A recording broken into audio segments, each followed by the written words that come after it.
Shalom. Apa kabar hari ini? Sebelum belajar, kalian sudah berdoa terlebih dahulu bukan? Nah, saat ini kita masuk pada pembelajaran yang ke-6 pada subtema 1, tema 1. Semangat belajar ya! Pada pembelajaran yang ke-6 ini, diharapkan kamu dapat menyusun cerita secara benar, menentukan ide pokok paragraf, dan semakin paham tentang organ gerak hewan vertebrata dan avertebrata. Bahasan yang pertama, menyusun cerita. Apakah kamu sudah pernah menyusun cerita? Pasti sudah pernah, bukan? Nah, ada hal-hal yang harus diperhatikan ketika kamu menyusun cerita.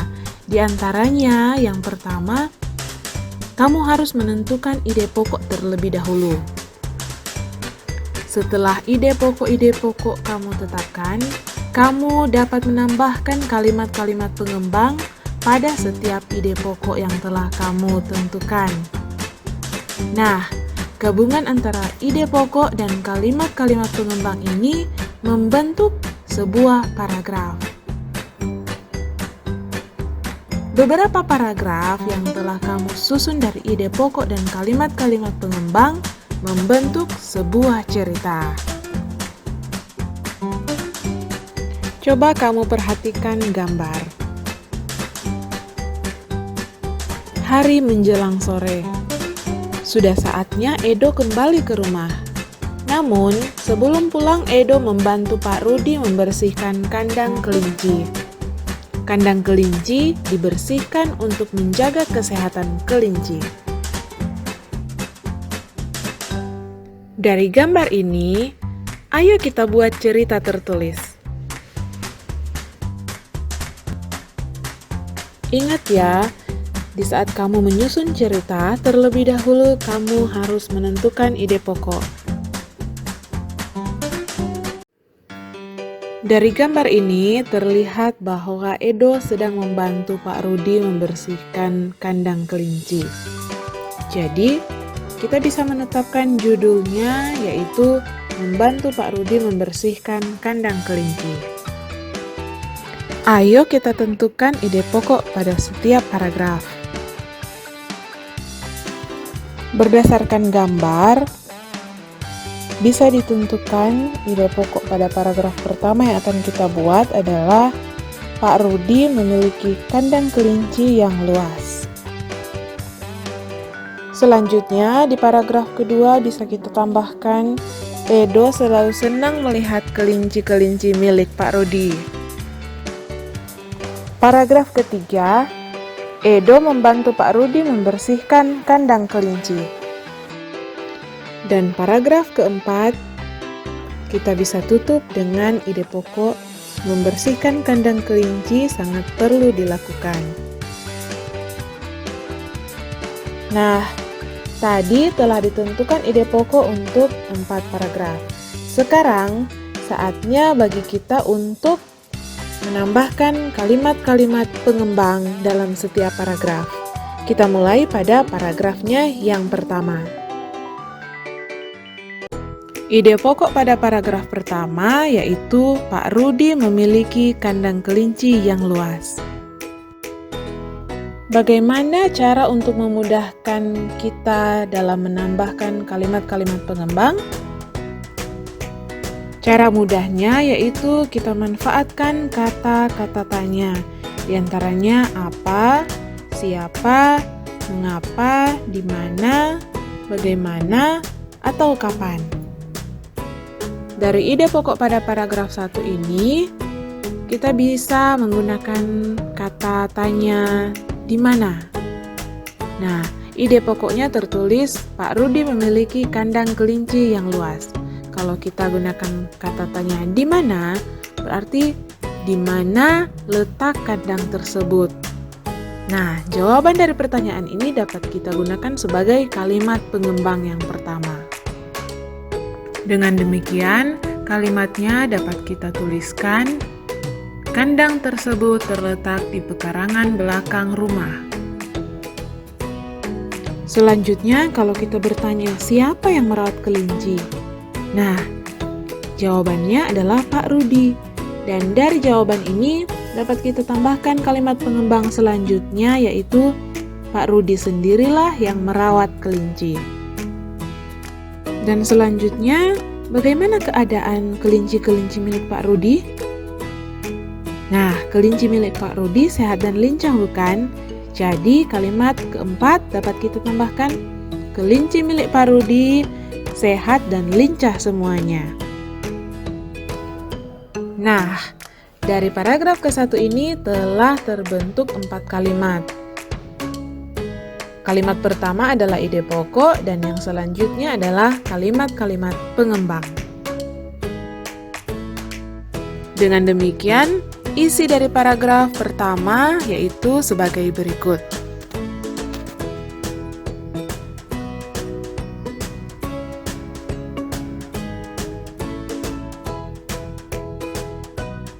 Sekarang kita lanjut pada paragraf kedua.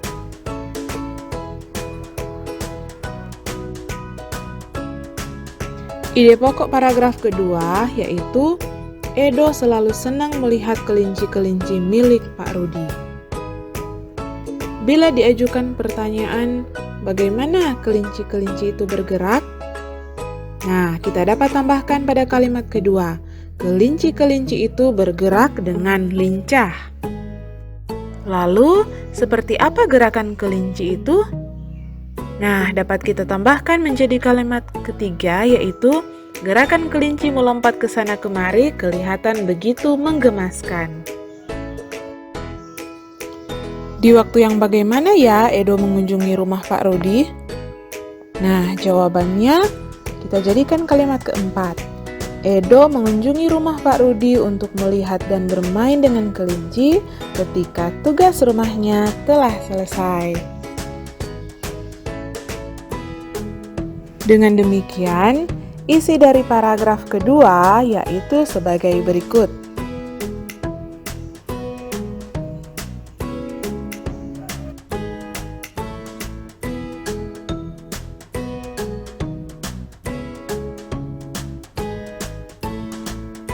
Sekarang kita lanjut pada paragrafnya yang ketiga. Ide pokok paragraf ketiga ini yaitu Edo membantu Pak Rudi membersihkan kandang kelinci. Nah, dari ide pokok ini kita dapat menentukan kalimat-kalimat pengembangnya, diantaranya Pak Rudi memegang sapu dan Edo memegang keranjang. Edo membersihkan sisa makanan kelinci yang berserakan. Sisa makanan itu dimasukkan ke dalam keranjang. Edo membantu Pak Rudi dengan senang hati. Kandang pun akhirnya selesai dibersihkan. Jadi, terbentuklah paragraf yang ketiga dengan isi sebagai berikut.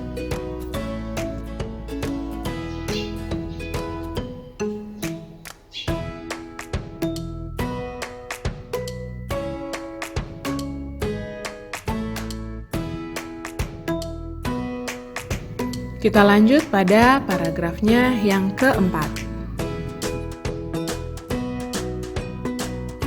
Ide pokoknya yaitu membersihkan kandang kelinci sangat perlu dilakukan. Selanjutnya kita tambahkan kalimat-kalimat pengembang. Karena berbicara tentang membersihkan kandang kelinci sangat perlu dilakukan, jadi kita tambahkan kalimat-kalimat yang menunjang dari kalimat utama ini. Kita tambahkan yang pertama, kandang kelinci harus dibersihkan setiap hari. Lalu kita cari kalimat yang mendukung kalimat yang ini. Jadi antara satu kalimat dengan kalimat yang lainnya saling berkaitan. Kalimat selanjutnya, kandang dibersihkan dari sisa-sisa makanan dan juga kotorannya. Lalu kita tambahkan kalimat yang terakhir, dengan kondisi kandang yang bersih, maka hewan peliharaan pun akan sehat. Dengan demikian, Isi dari paragraf keempat yaitu sebagai berikut.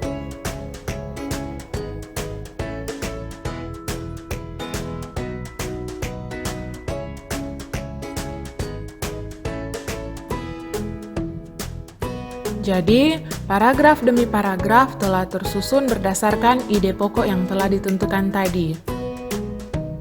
Mulai dari judul, kemudian datang ke paragraf pertama, kedua, paragraf ketiga, dan paragraf keempat. Nah, dari keempat paragraf ini, ceritanya saling berkaitan. Maka terbentuklah sebuah cerita dengan judul Membantu Pak Rudi Membersihkan Kandang Kelinci. Jadi, dalam menyusun sebuah cerita, kamu harus terlebih dahulu menentukan ide pokok. Kemudian, tambahkan kalimat-kalimat pengembang yang sesuai dengan ide pokok. Untuk memudahkan kamu dalam menambahkan kalimat-kalimat pengembang, kamu dapat membuat pertanyaan sendiri dengan menggunakan kata-kata tanya. Nah, jawaban dari pertanyaan yang kamu buat sendiri itu dapat dijadikan sebagai kalimat pengembang yang ditambahkan pada ide pokok. Jadi, cerita dari kalimat pada ide pokok harus berkaitan dengan kalimat-kalimat pengembangnya.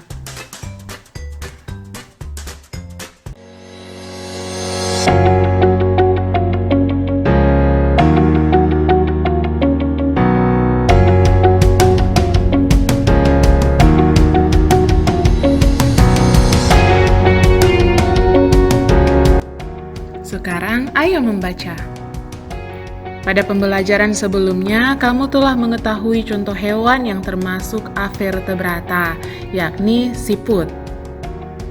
Nah, ada contoh lain hewan yang juga termasuk avertebrata, yaitu kupu-kupu.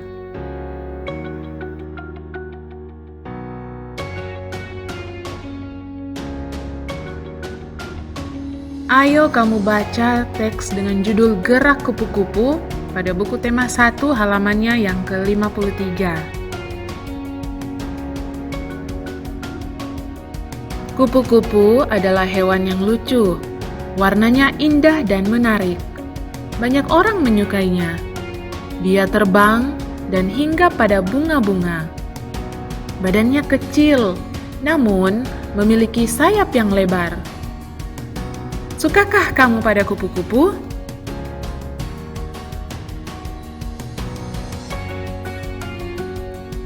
Kupu-kupu termasuk hewan serangga.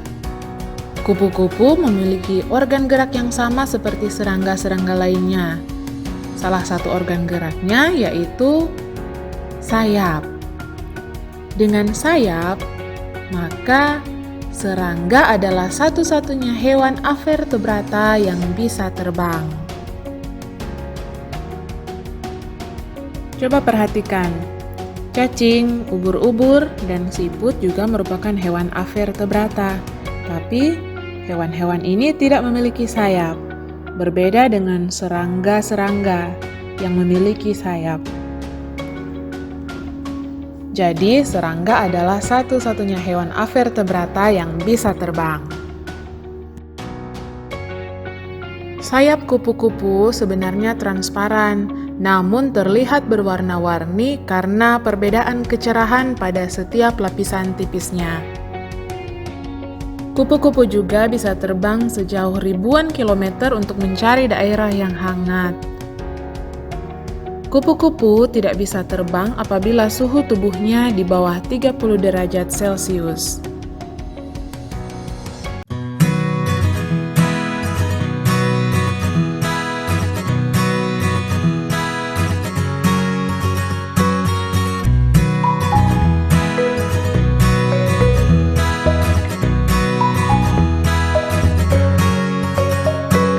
Sekarang, ayo kelompokkan hewan kelinci, siput, dan kupu-kupu ke dalam kelompok hewan vertebrata atau avertebrata.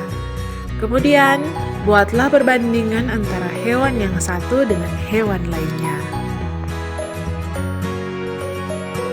Dengan mempelajari organ gerak hewan, kita makin tahu betapa sempurnanya ciptaan Tuhan. Sudahkah kamu menyayangi hewan? Bila kamu memiliki hewan peliharaan, peliharalah dengan baik.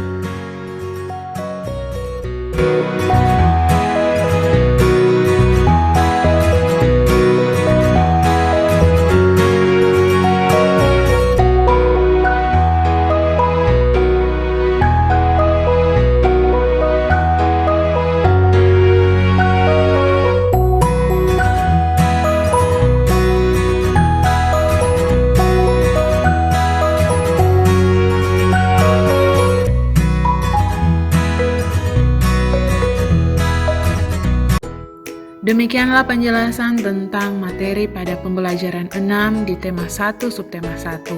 Semoga bermanfaat. Tetap semangat belajar. Terima kasih. Shalom.